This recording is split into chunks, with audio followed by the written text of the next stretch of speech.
Hiya too, it's time for part 2 of Vlad and the Great Fire of London. So the last time we read the story, we were introduced to Vlad the Flea, who lived on his friend Boxton the Rat's head. And they had just settled in for the night in a bakery on Pudding Lane, but disaster had struck and they had just awoken to a load of smoke. So let's see what happens next. The flames were burning brightly in the huge wood pile that the baker used for his oven.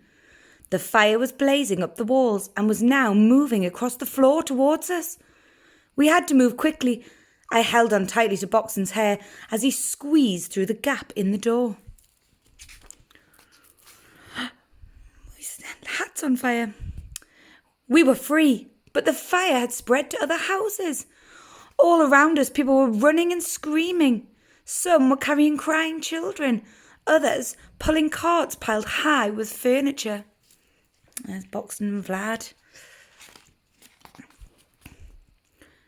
If we stayed here, we would get burnt. But if we moved, we might get squashed by hooves or feet or wheels. We ran. Well, Boxton ran. But I shouted encouragement. He scampered along the cobbles, slipping in through the mud and leaping over the puddles of smelly water around piles of horse poo. I clung to his sweaty back, terrified that I'd slip off. Finally, we came to the edge of the River Thames. Boxton stopped, panting loudly. Suddenly, there was a massive explosion. We looked back and we could see soldiers blowing up people's homes. Buildings were collapsing, and now there was a gap between the burning houses and the ones that could be saved. But still, the fire burned the wooden walls and thatched roofs.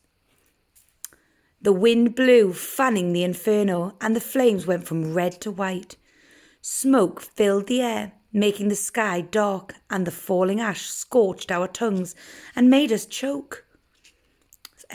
People trying to help, people running away.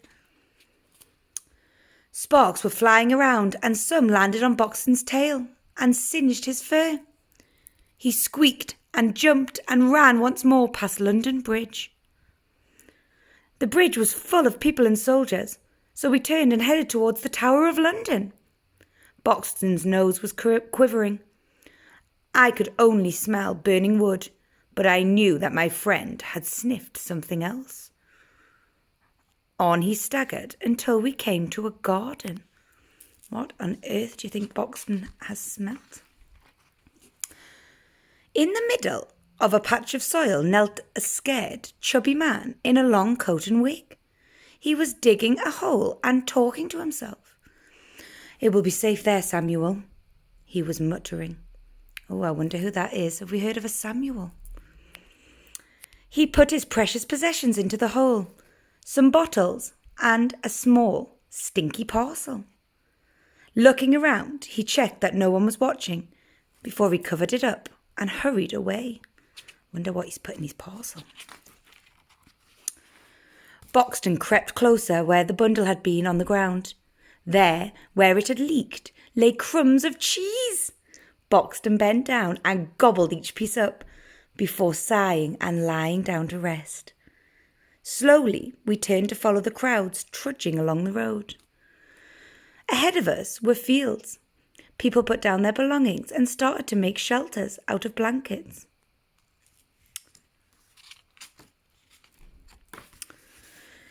It looked like we would be camping here for some time, as, in the distance, the fire continued to rage. "Come on, Boxton, let's find a nice snug tent.